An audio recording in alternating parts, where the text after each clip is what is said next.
सिर्फ 16 साल की थी। कायदे से इस उम्र में उसे स्कूल में होना चाहिए था, पर उसकी शादी करा दी गई थी, वो भी उससे दुगने से भी ज्यादा उम्र के आदमी के साथ। उसे उसकी मर्जी पूछना किसी ने जरूरी नहीं समझा। 17 की उम्र में बच्चा गोद में आ गया।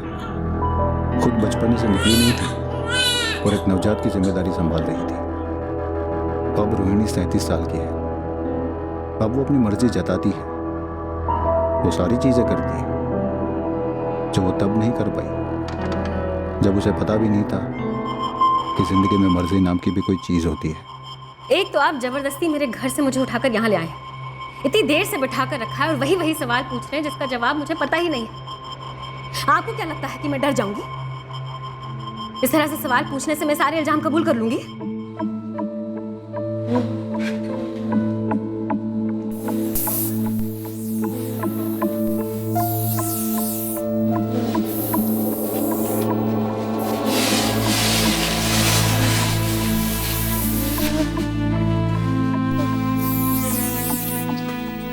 आंटी, आपने मेरी मम्मी को देखा है? कौन है तेरी मम्मी? मैं नहीं जानती। वो कहाँ गई? बेटा, मैं जब जानती ही नहीं तेरी मम्मी कौन है, फिर कैसे पता चलेगा कि वो कहाँ गई?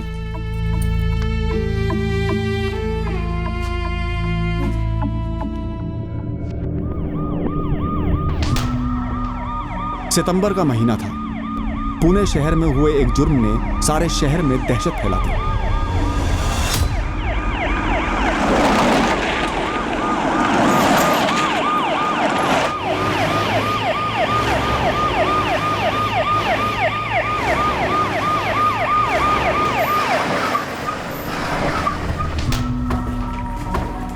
चलो ये यहाँ लोग ये चल पकड़ा बाजूला क्या ये डब्बे वाला सारी गाड़ी हटाओ, जल्दी जल्दी जल्दी जल्दी।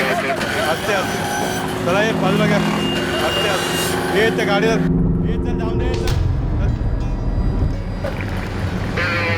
ये पार्टी भाई के आस्ते आस्ते।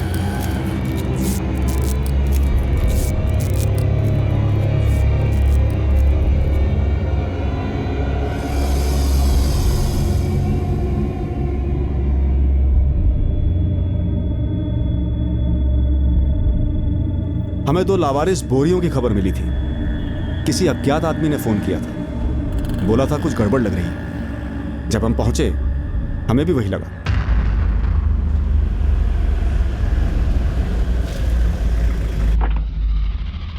बाहर से बोरियों पर हमें खून के धब्बे नहीं दिखे।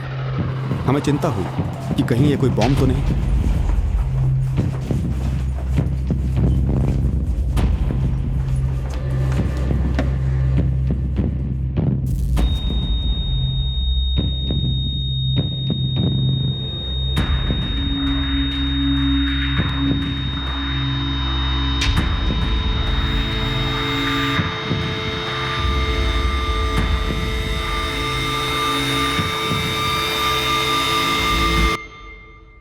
सर कोई एक्सप्लोसिव नहीं है, मगर बदबू आ रही है काफी। लाश हो सकती है।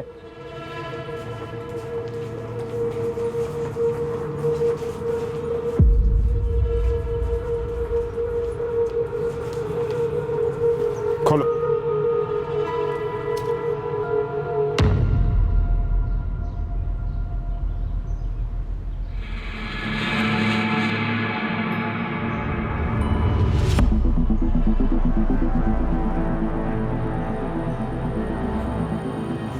अंदर एक प्लास्टिक बैग है सर।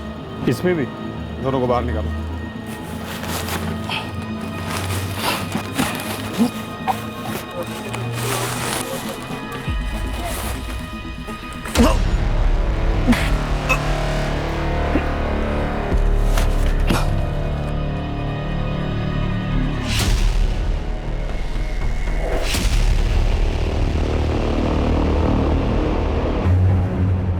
पुलिस का कहना है कि इस वक्त स्पष्ट नहीं है कि कटे हुए हाथ पैर किसी एक ही महिला के हैं या एक से ज्यादा लाशें हो सकती हैं। पर एक कटा हुआ सर जो मिला है वो एक जवान औरत का है और धड़ भी उसी औरत का मालूम होता है। पुलिस का कहना है कि वो औरत शायद प्रेग्नेंट थी, पर पॉसिबिलिटी ये भी है कि सड़न की वजह से लाश काफी फूल गई हो। मेरी टीम लगी हुई है बॉडी पार्ट स्टिच करने में। रेडी होने में कम से कम 4-6 घंटे और लगेंगे। आप एक काम कीजिए, कल सुबह तक फोन कीजिए। पर क्या सारे बॉडी पार्ट्स एक ही औरत के हैं? इतना तो बता सकते हैं। देखने में ऐसा लग तो रहा है, पर एग्जैक्ट डिटेल्स मैं आपको कल सुबह ही बता पाऊंगा। आप कल सुबह तक वेट कर लीजिए प्लीज।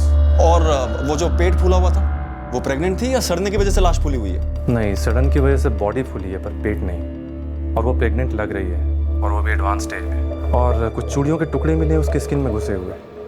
मैं काम करता हूँ, मैं सारी डिटेल्स आपको कल सुबह तक देता हूँ। भेज दो, सभी पुलिस थानों में भेज दो। सड़न देख के लगता है कि मर्डर 3-4 दिन पहले हुआ। ये 3-4 दिन पहले की मिसिंग कंप्लेंट्स निकलवाओ। कल सुबह तक और भी डिटेल्स मिल जाएंगी। सभी पुलिस थानों में बोल दो कि कल सुबह तक और डिटेल्स दे दी जाएंगी। कम से कम प्रिलिमिनरी काम तो शुरू हो। हमें कॉल करके इन्फॉर्म किसने किया था? कॉल करने वाला एक ऑटो ड्राइवर जो ट्रेस हो गया, और कल ये चेक कर रहा है कि आसपास के एरिया में कहाँ CCTV है। अगर आपको पता चला है कि मैंने आपको फ़ोन करके बताया है, तो इसलिए पता चला है कि मैंने ही अपने फ़ोन से कॉल किया था और फ़ोन बंद भी नहीं किया। चंदन किसी को बोरियां रखते हुए देखा था? अगर देखा होता तो मैडम कल फ़ोन करता ना। और मैं हर रात यहीं पे अपना रिक्शा खड़ा करता है, अंदर ही सोता है। सुबह चाय पीने के लिए बाहर गया तो बोरियां देखी तो डाउट गया।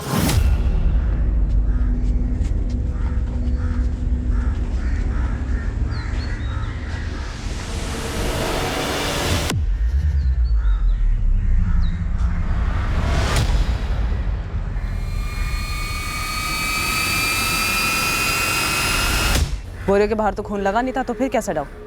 कचरा भी तो हो सकता था ना। और मैडम इधर कोई कचरा नहीं फेंकता है, और जिस तरह से बोरियां लगी हुई थी कचरा नहीं लग रही थी। और मैं अकेला नहीं था जिसने देखा, बाकी ऑटो वाले भी थे, सब कट लिए। आज सुबह ही देखा? हाँ साहब, आज सुबह ही देखा। चंदन, और कौन कौन ऑटो वाले जो अपना ऑटो यहाँ पे पार्क करते हैं, सबका नाम लिखवाओ। मैं सबको नहीं जानता मैडम। देख चंदन, तुम जितनों को जानता है उनकी डिटेल्स बता दे, बाकी हम पता कर लेंगे।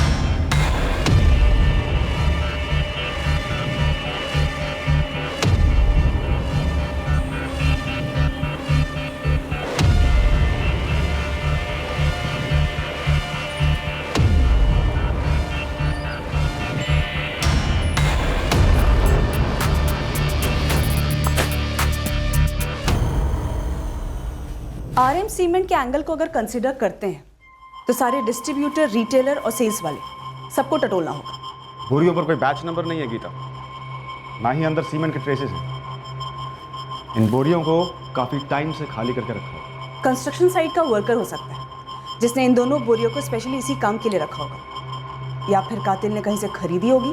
खाली बोरियां तो ज़्यादातर रद्दी वाले रखते हैं, या फिर कुछ दुकानें ऐसी होती हैं जो बोरियां बेचती हैं। सर एक काम करते हैं, जहां लाश मिली थी हमें उस एरिया के आसपास जितने भी कंस्ट्रक्शन साइट हैं और रद्दी वाले, इन दोनों से स्टार्ट करते हैं। बॉडी के 8 पीसेस थे, सारे एक ही औरत के। औरत प्रेग्नेंट थी और 8वां महीना पूरा हुआ था। मेल चाइल्ड था। पूरे बदन पर कई घाव है, शायद गला घोटा गया होगा, क्योंकि और कोई कॉज ऑफ डेथ नजर नहीं आया। और बॉडी को इतने क्लीन तरीके से काटा गया है कि कुछ भी कहना मुश्किल है। 31 और 38 के बीच की रही हो। टाइम ऑफ डेथ आपको मिलने के कम से कम 48 घंटे पहले मारी गई। आज 7 सितंबर है, तो आप 4 सितंबर पकड़ लो। 4 को मारी गई, 6 को लाश मिली, यानी 5 को लाश कहीं रखी गई होगी और फिर काट कर ठिकाने लगा दिया। पॉसिबिलिटी है, लेकिन एग्जैक्ट डिटेल्स तो आपको कौन ही बता पाएगा जब आपके हाथ आए। आप पैर के बिछिया के बारे में बात कर रहे थे, और चूड़ियाँ? हाँ, वो निकाली है, और मेरे एक टीम मेंबर ने कहा कि वो नॉर्थ इंडियन स्टाइल है। सर, इसमें जो स्टोन लगा हुआ है ना, ये ज्यादातर हमारे नॉर्थ साइड की औरतें ही पहनती हैं। नॉर्थ साइड किसी खास जगह से? यूपी, बिहार, पंजाब? किसी खास जगह के बारे में तो हमें नहीं पता, लेकिन हाँ, हमारे पश्चिम यूपी की औरतें तो यही पहनती हैं। एक और बात, बॉडी के टुकड़े सिंगल अटेम्प्ट में अलग किए गए। सिंगल अटेम्प्ट मतलब कुल्हाड़ी जैसी किसी चीज से वार किया हो? नहीं, ये आर पार की कटिंग। जैसे हाथ को अगर आप देखेंगे, इतनी क्लीनली काटा हुआ है, लगता है किसी मशीन का इस्तेमाल किया। मशीन? हर कट को देख के लगता है कि वो इतना स्ट्रेट है, कहीं कोई आड़ा टेढ़ा है।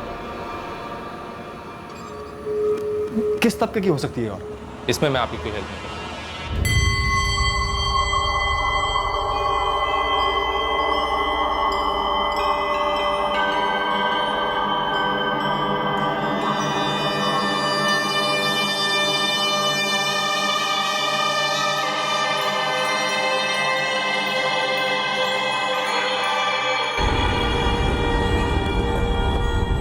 ये हड्डी के आर पार काटने वाला इलेक्ट्रिक सॉ मशीन हो सकता है, वो लकड़ा काटने वाला टिम्बर मार्ट्स में जो यूज होता है,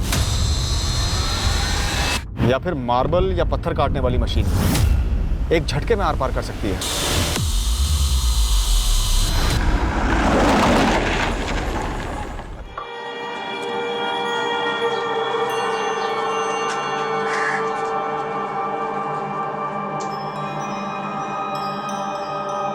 नॉर्थ इंडिया के पुलिस स्टेशन में केस डिटेल्स भेजें।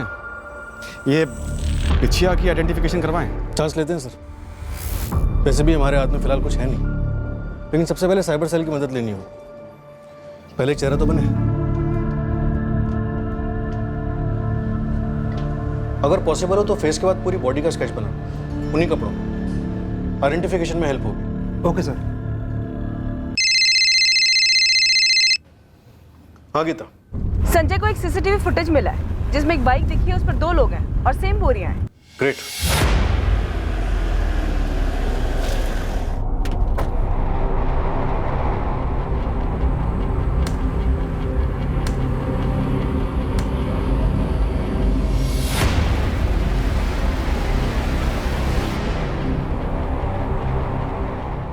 जहां बोरिया मिली उससे थोड़ी दूर की दुकान पर थी ये सीसीटीवी।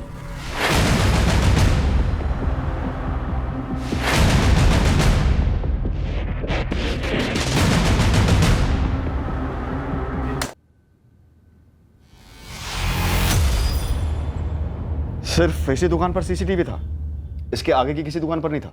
यस सर, और किसी भी दुकान पर सीसीटीवी नहीं था। लेकिन यही लोग इन्वॉल्व, बोरिया सिंह, RM सीमेंट्स। बाइक की नंबर प्लेट दिख नहीं रही और पीछे जो भी बैठा है उसने बहुत स्मार्टली अपना चेहरा कवर कर रखा है।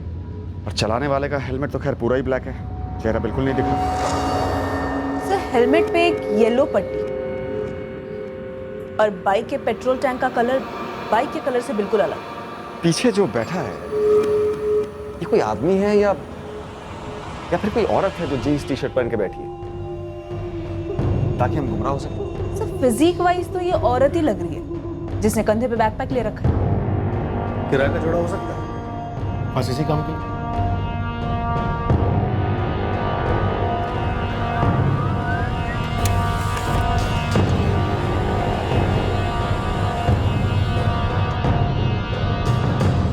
एनलार्ज करने पर भी कुछ खास नजर नहीं आ रहा।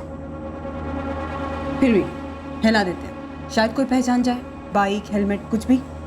बाइक पुरानी दिखती है, लेकिन पेट्रोल टैंक अलग रंग का। नवीन, लोअर मिडिल क्लास एरियाज पर ज्यादा फोकस करो। बाइक मैकेनिक्स और ऑटो स्पेयर पार्ट्स वालों को भी जुटो। हो सकता है किसी ने हाल ही में पेट्रोल टैंक बदलवाया हो। हमने पूरे शहर में इन 2 बाइक सवार लोगों को खोजा। हमारे सामने जो भी ऑप्शंस थे हम उस पर काम करते रहे। संगीन जुर्म था और इसकी तह तक जाना जरूरी था। हमारा नेटवर्क भी काम पर लगा था, ये पता करने कि शायद किसी ने इन दोनों को पहचान लिया हो। मीडिया के थ्रू हमने इस केस को काफी पब्लिसिटी दी। हमें लगा था इससे शायद कोई औरत को पहचान ले। औरत 8 महीने पेट से थी, 1 महीने में डिलीवरी होती। इस एडवांस स्टेज में किसी ना किसी गायनेकोलॉजिस्ट के पास तो गई होगी, कोई मैटरनिटी होम जहां डिलीवरी होने वाली थी।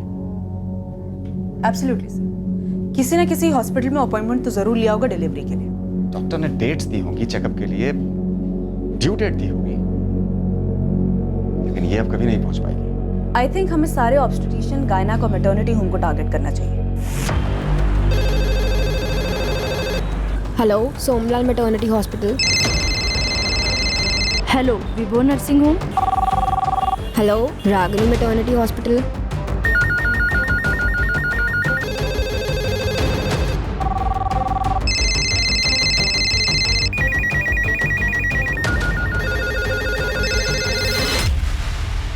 ऐसा कुछ यूज हुआ होगा बॉडी काटने के लिए? इसी लाइन का होगा सर।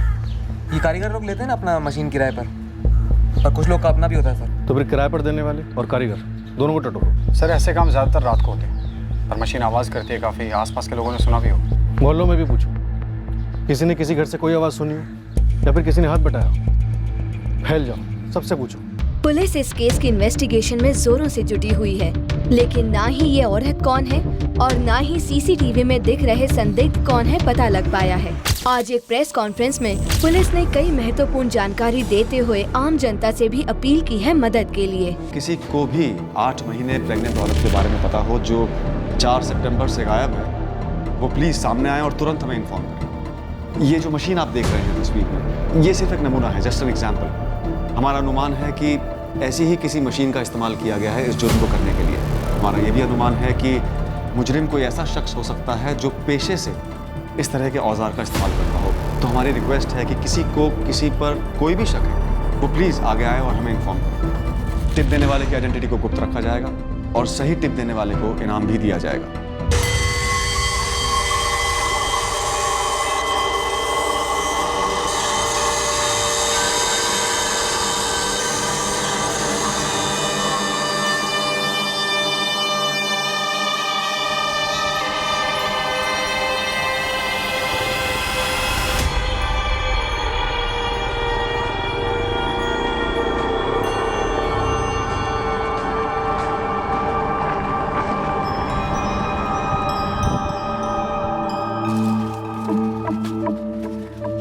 अंकल इस नंबर पर कॉल लगाइए ना। कॉल लगा तो 2 रुपया लगेगा।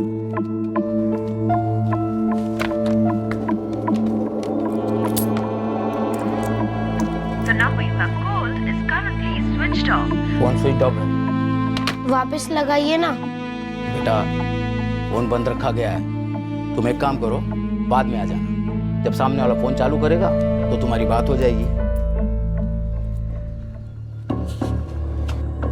मैडम, एक आबिदा शेख हैं जिनका अपॉइंटमेंट 9 सितंबर को था, लेकिन वो 9 सितंबर को आए ही नहीं। नंबर है इस आबिदा शेख का? जी है, एड्रेस भी है। लिखो।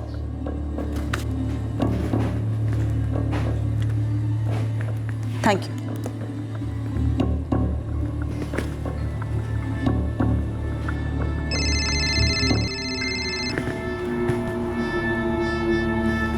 ASI Geeta. Madam, doctor Shanti Acharya clinic से बोल रही हूँ। हाँ बोलो। मैडम, आपने मांगा था ना अपॉइंटमेंट, किसका छूट गया है? हाँ हाँ, कौन थी? 11 तारीख का एक अपॉइंटमेंट था मंजू चंद्रा का, आज 4 तारीख हो गई है, आई नहीं अब तक। नाम और एड्रेस बोलो फटाफट। The number you have called is currently switched off. Please try again later.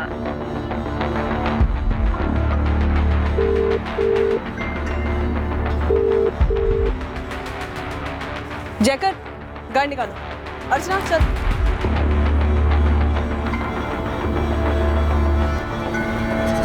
साहब कुछ मिला है। क्या मिला है गुरु? एक रद्दी की दुकान मिली है सर। आरएम सीमेंट की बोरियां यहीं से खरीदी गई थी। दुकान का एड्रेस मैसेज कर दो गुरु, मैं वहाँ पहुँच रहा हूँ।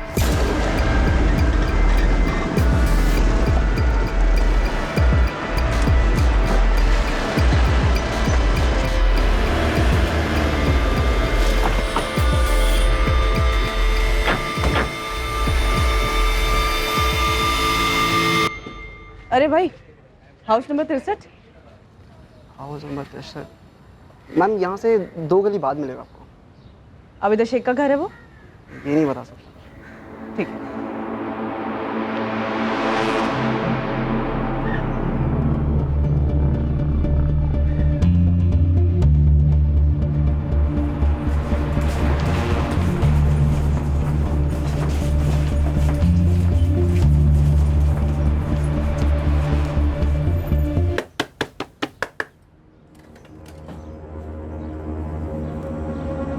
जी, आबिदा शेख का घर यही है? क्यों, क्या बात है? आप कौन लगती हैं उसकी? आप काम बोलो जी। देखो, आबिदा का फोन स्विच ऑफ आ रहा है। या तो तुम उसे घर से बाहर निकालो या मैं घर में घुस के चेक करूँ। क्या चेक करेगी आप? 8 महीने प्रेग्नेंट है ना वो। तो ये डॉक्टर नमिता के पास उसका 9 तारीख का अपॉइंटमेंट था, गई क्यों नहीं वो? उससे आपका क्या ताल्लुक है? देखो, सीधे सीधे ये बताओ वो घर पर है या नहीं।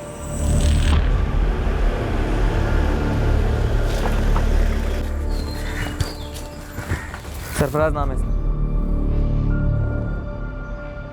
ये बोरियां किसने खरीदी थी सरफराज? मालिक, ये गुरु भाई ने जब पूछा तो ईमानदारी से मैंने बता दिया था। 5 तारीख को दोपहर के टाइम एक आदमी आया था। कौन था, क्या था, इसके बारे में मेरे को कुछ नहीं मालूम था। तो कैसे याद रह गया था?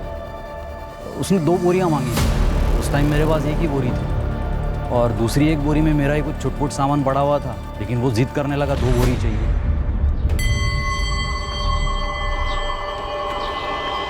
भाई सुनो, गोली मिलेगी? गोली चाहिए?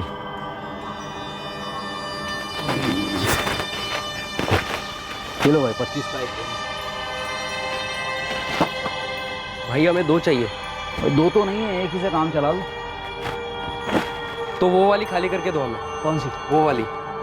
अरे ये बेचने के लिए नहीं है भाई, इसमें सामान बड़ा है हमारा, ये नहीं मिलेगी भाई। ये रखना है तो एक रखो, वरना माफ़ करना।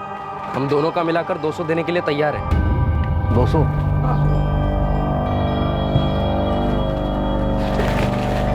भाई जल्दी खाली करना दूसरी वाली। पता नहीं उसको ऐसी क्या जल्दी थी। 200 रुपये 2 बोरी के आज तक मुझे किसी ने नहीं दी। पहले कभी देखा है उसे यहाँ पे, इसी मोहल्ले का? नाना साहब, उसको तो पहली बार ही देखा है, और इस मोहल्ले का तो गारंटी से नहीं। ये देख, ये तो पहले भी देख चुका हूँ साहब, ये अखबार में भी छपी थी और गुरु भाई ने भी एक बार दिखाया। वैसे देखा जाए तो ये हो सकता है, लेकिन मैं पक्का नहीं बोल सकता था। साले 50 का माल रोज रोज कोई 200 में बेचता है क्या? शक्ल कैसे भूल सकता है तू? स्केच बनवा दे चल। अरे गुरु भाई क्या, अभी हर रोज़ इतने सारे बंदे दुकान में आते, कैसे याद रहेगा? और वैसे भी ये कोई खास बंदा तो था नहीं। मेरे को खाली सौदा याद है, उसका बंदे का थोपड़ा याद नहीं है साहब। मैं पूरे मोहल्ले में फील्डिंग लगा देता हूँ सर, किसी के घर में रुका मेहमान भी तो हो सकता है। एक बिगड़ छूटना नहीं चाहिए करो। 5 तारीख को बोरियां खरीदी गई थी। मोहल्ले में कोई सीसीटीवी है तो 5 तारीख का फुटेज निकलवा। देखो जबरन मेरे घर में घुसने नहीं दूंगी मैं। मुश्ताक भाई समझाइए ना मैडम को। मैडम एक बार बताओ तो सही, अबीदा को क्यों ढूंढ रही है? एक केस का मामला, बुलाओ आबिदा को। केस? क्या केस? मेरे आबिदा को इस सब में क्यों घसीट रही हो आप? आबिदा का शौहर रिजवान कहाँ है? वो सऊदी में काम करता है। देखो चुपचाप ये बता दो आबिदा घर पर है या नहीं, और अगर नहीं है तो 3 सितंबर से गायब है या 4 सितंबर से। तो मैडम आप क्या बोल रहे हैं? आबिदा गायब क्यों होगी? अगर नहीं गायब है तो बुलाओ ना, बुलाओ। ये लो आ गए अबीदा।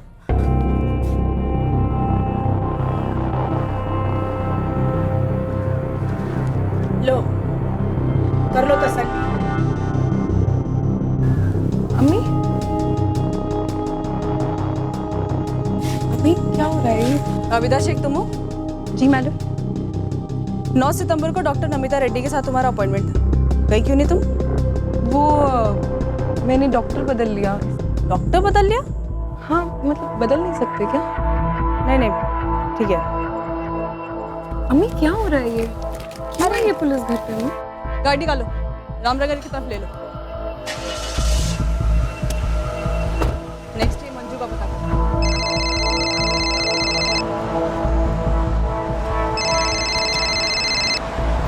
हेलो जी ये किसका नंबर है? इस नंबर से फ़ोन आया था। मैं पुलिस। तुम मंजू चंद्रा बोल रही हो? हाँ हम मंजू चंद्रा हैं। क्यों किया मैडम आपने फ़ोन? तुम्हारा डॉक्टर शांति आचार्य के साथ अपॉइंटमेंट था, गई क्यों नहीं तुम मिलने? हाँ वो हम गए नहीं, क्योंकि हमारी ननद दूसरे डॉक्टर को दिखाने के लिए बोली। ठीक है गाड़ी थाने ले। सर गुरु अपने लड़कों के साथ खोजबीन कर रहा है, लेकिन अभी तक कुछ भी हाथ नहीं लगा। मिसिंग कंप्लेंट भी कोई मैच नहीं हुई। नहीं सर, 3 मिसिंग कंप्लेंट दर्ज हुई थी 3 सितंबर को, लेकिन उनमें से कोई प्रेग्नेंट नहीं थी। वो तो हो सकता है जानबूझकर नहीं लिखवाया। सर तीनों केस की बैकग्राउंड चेकिंग की, सच में कोई प्रेग्नेंट नहीं थी और ना ही कोई गड़बड़ मालूम हुई। यूपी साइड से कोई खबर? कुछ भी ठोस नहीं सर। वहाँ की पुलिस को जो कुछ भी डिटेल्स मिल रही हैं वो मैं फॉरवर्ड कर रहा हूँ। एक बार सारे एंगल्स फिर से देखते हैं, हो सकता है कुछ हाथ लग जाए जो पहले छूट गया हो। फिर से स्टडी करते हैं। लावारिस डेड बॉडी और उससे जुड़े सुरागों को हम बारीकी से दोबारा छांटने लगे थे, जब अचानक से एक ऐसी लीड मिली जो हमारी तहकीकात के दायरे के बाहर से आई।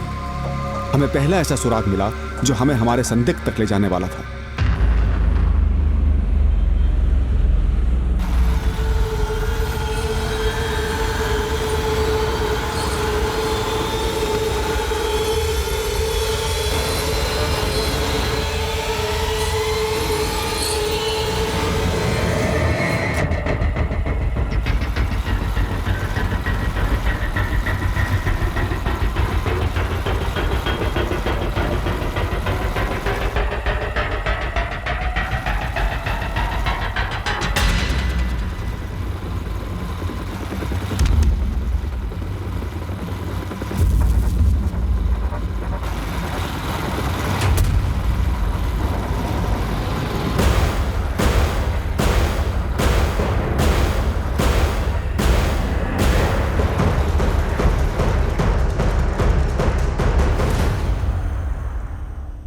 सर ये वही बाइक थी सर, मैं 100% कन्फर्म हूँ। बाइक का टैंक का कलर भी सिल्वर था और बाइकर ने वही हेलमेट पहनी थी जो हमने उस दिन तस्वीर में देखी थी। बढ़िया बढ़िया जगह। तुम बाइक का नंबर तो नोट कर पाए ना? सॉरी सर, मैं नंबर तो नोट नहीं कर पाया। हाँ, लेकिन गोविंद राय सर्कल के सीसीटीवी में बाइक कैप्चर हुई है। ओ बढ़िया, तो तुरंत उसका फुटेज भेज दो। जी सर, मैंने अपने सीनियर से बात की है, उन्होंने फुटेज निकलवा लिया है। आधे घंटे में आप तक पहुँच जाएगी।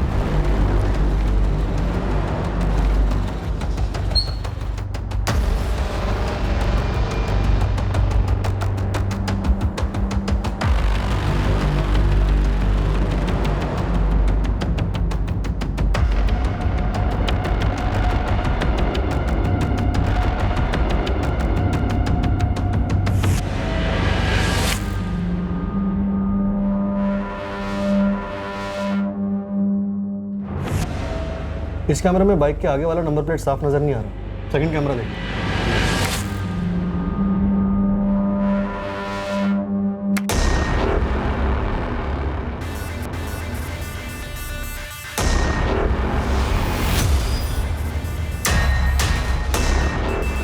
हमें हमारा सस्पेक्ट मिल गया नवीन, उठा लाओ इसे।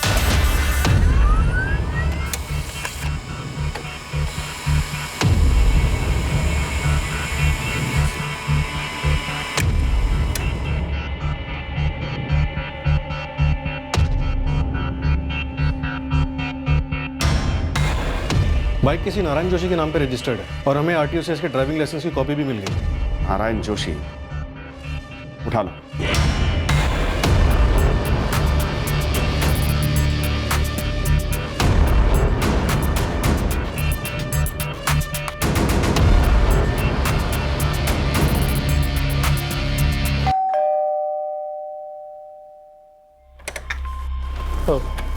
जी, लेकिन मैं इसे नहीं पहचानता सर। ये बाइक पहचानते हो? हाँ, ये तो तुम्हारे नाम पर रजिस्टर्ड है, मना नहीं कर सकते। मेरे नाम पर? अजीब बात है, अभी तक इसका रजिस्ट्रेशन चेंज नहीं हुआ। अब तुम बोलोगे बेच दी वगैरह वगैरह। वगैरह वगैरह नहीं सर, सच में बेच दी, करीबन 4 महीने पहले सर, मई में। किसे बेची? बिना रजिस्ट्रेशन बदले? रजिस्ट्रेशन बदलने की जिम्मेदारी तो खरीदने वाले की होती है ना सर। मुझे इस मर्डर वर्डर के बारे में कुछ मालूम नहीं सर, आप प्लीज़ मुझे इसमें मत घसीटिए। किसे बेची? एक असलम मैकेनिक है, बाइक रिपेयर करता है। मैंने उसको मार्च में बोला था कि कोई ग्राहक मिले तो बेच दे। उसका मई में फ़ोन आया था मुझे कि उसको एक पार्टी मिली है। उसने मुझे बाइक के 22,000 रुपये दिए।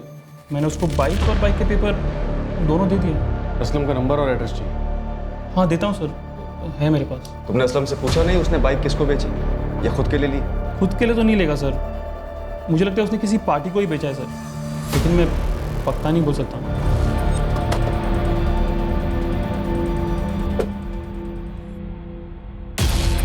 असलम हाशमी कौन है? सलाम साहब, मैं ही हूँ। बताइए ना, कुछ बाइक वाइक दिखाऊँ आपको? फिलहाल तो ये बाइक दिखा, नारायण जोशी की बाइक।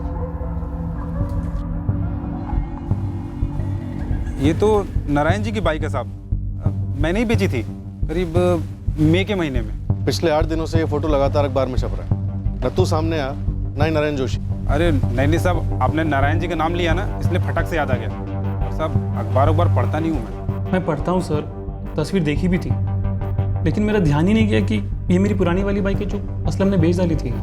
बाइक किसको बेची थी? साहब उस बंदे का नाम तो याद नहीं आ रहा है। जिस बंदे को तूने बाइक बेची उसका नाम याद नहीं आ रहा तुझे? सच में याद नहीं आ रहा है साहब। और साहब नारायण जी की बाइक ऊपर से टिप टॉप और अंदर से बिल्कुल खटारी थी। वो मुझे कब से कहते रहते थे कि बिकवा दे बिकवा दे, तब तक वो बंदा आया और उसको उस बजट में वो बाइक फिट हो गई, तो मैंने उसको बेच दी। साहब ज़्यादा फ़ायदा नहीं हुआ, बहुत छोटा सौदा था।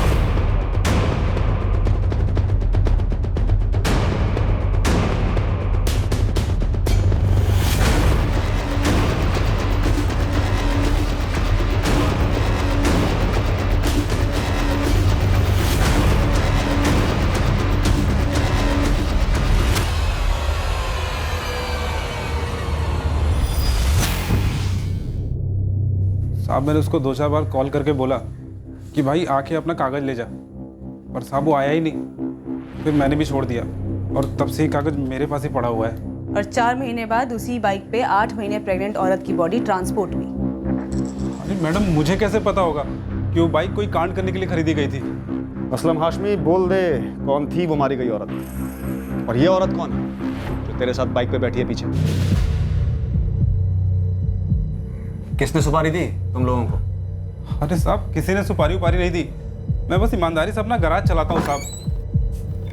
तेरे घर से तो कुछ नहीं मिला असलम। चल बोल, वो कटर कहाँ से लिया तूने? अरे साहब, मैं किसी कटर वटर के बारे में नहीं जानता साहब। और साहब, वो बाइक मैंने उस बंदे को बेची थी। हाँ तो नाम बोलना उसका। साहब नाम ही तो नहीं याद आ रहा है। तूने उसे 2-4 बार कॉल किया है, नंबर दे उसका, एड्रेस बता। मैडम वो एड्रेस मैं किसी से मांगता नहीं और उसका नंबर सेव नहीं किया था साहब, और उस बात को भी 3-4 महीने हो गए हैं। देख असलम, बहुत गोली दे दी तूने। सुपारी के 20,000 तूने बाइक पे खर्च किए और इसलिए तूने रजिस्ट्रेशन भी चेंज नहीं कराया। ये सच नहीं है साहब। वो बंदा खुद सामने से आया था मुझसे पूछताछ करने के लिए।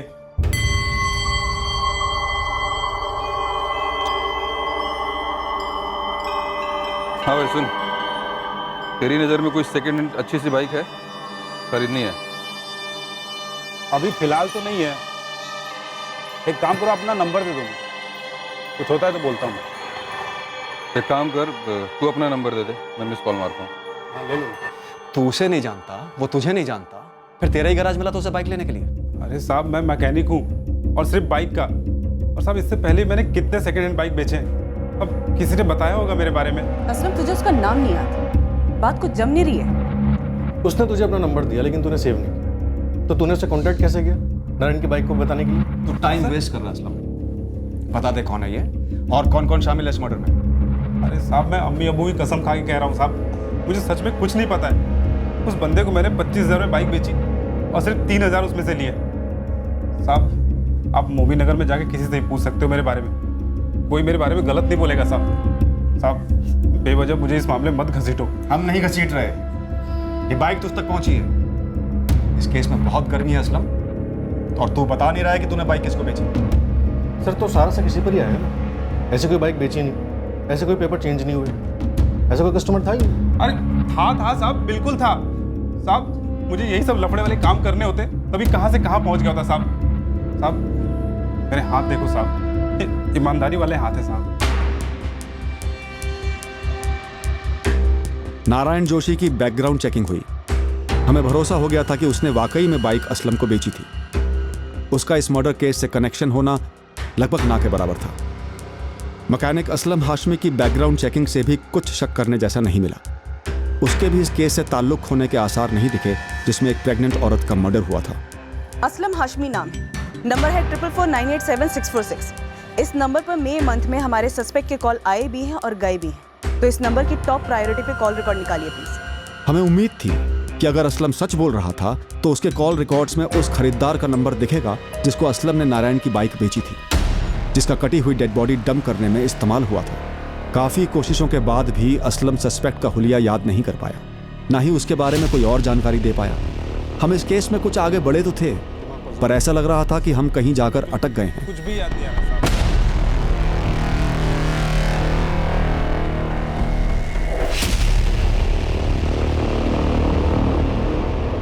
मुझे नहीं लगता नारायण या असलम खरीदार के करीब के थे, और असलम तो डरा हुआ है। हद है ये, लोग गाड़ियां बेचते हैं और खरीदारों के चेहरे याद नहीं रखते। गाड़ी रजिस्टर नहीं होती और मर्डर केस में इस्तेमाल होती है। कॉल रिकॉर्ड्स की क्या पोजीशन है? गीता असलम हाशमी के मेक के एक नंबर को स्कैन कर रही है। मर्डर प्लान है नवीन, इसमें कोई शक नहीं है। गाड़ी खरीदी गई लेकिन रजिस्ट्रेशन नहीं करवाया गया, तो जो सिम कार्ड इस्तेमाल हुआ है वो असली थोड़ी होगा।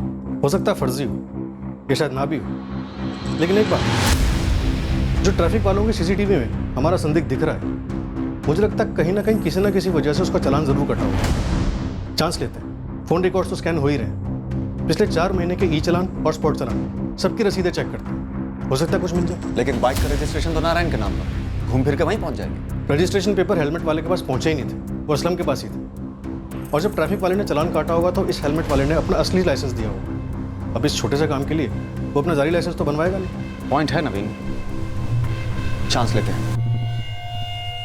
एक तरफ हम असलम के मई के महीने के कॉल रिकॉर्ड्स को बड़ी बारीकी से चेक कर रहे थे ताकि हम इस बाइक के खरीदार तक पहुंच सकें।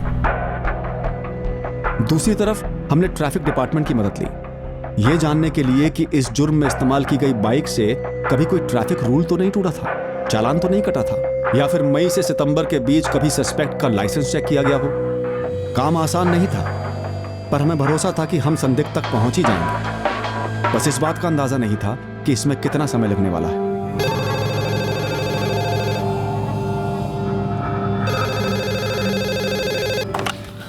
सब इंस्पेक्टर नवीन शास्त्री। सर, बिना हेलमेट बाइक चलाने के चार्ज पर चालान काटा था इसमें, जिसे आप ढूंढ रहे हैं। सर, चालान की कॉपी मिल गई है। कौन है ये प्रसाद?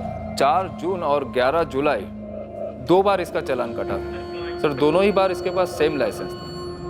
सर, बाइक का नंबर है MHX1HR54Y3। लाइसेंस नंबर, नाम, पता? लाइसेंस नंबर तो आरटीओ को भेज दिया है सर, लेकिन सर मुझे नहीं लगता ये लाइसेंस नंबर अपने पुणे आरटीओ का। बिना रजिस्ट्रेशन के बाइक के खरीदार की लाइसेंस की कॉपी हमारे हाथ लग गई।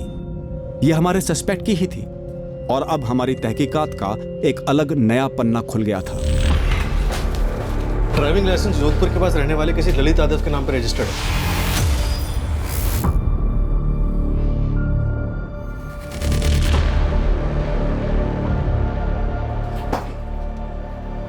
ललित यादव। अब हमारे पास एक नाम है नवीन, और सस्पेक्ट का चेहरा भी, और जोधपुर के पास का एक एड्रेस भी। जोधपुर वैसे यूपी साइड तो नहीं है जहां से विक्टिम हो सकती है, लेकिन जोधपुर राजस्थान यहां से तो नॉर्थ में ही है। नवीन, जोधपुर जाओ और उठा लो इसे। अगले दिन हमारी टीम जोधपुर के लिए निकली। जोधपुर में हम हमारे संदिग्ध ललित यादव को पकड़कर उसी से मारी गई औरत की पहचान कराना चाहते थे। तुमको क्या लगा हमको कुछ पता नहीं चलेगा? क्यों? दरअसल हम तुम्हें बताने ही वाले थे कि जो भी कुछ हुआ वो जो कुछ भी हुआ जुर्म है, तुम जानते हो, जुर्म है।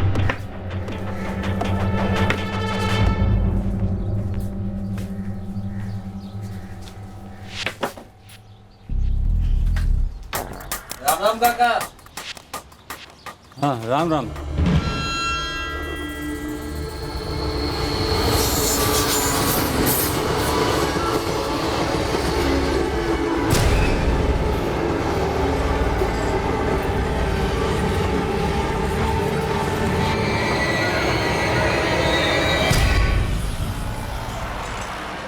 एक प्रेग्नेंट औरत का कत्ल करके उसे रास्ते से हटाया गया था। एक साजिश रची गई थी जिसका भेद हमें खोलना था, लेकिन ये एक टफ केस था। हम एक कदम आगे बढ़ते तो 2 कदम पीछे भी जाते। हम अचरज में पड़ गए थे। क्या इस केस में वाकई इतनी बड़ी साजिश रची गई थी, या फिर केस उलझकर अपने आप में एक साजिश लगने लगा था? हम जोधपुर पहुंचे अपने प्राइम सस्पेक्ट ललित यादव का पता लगाने।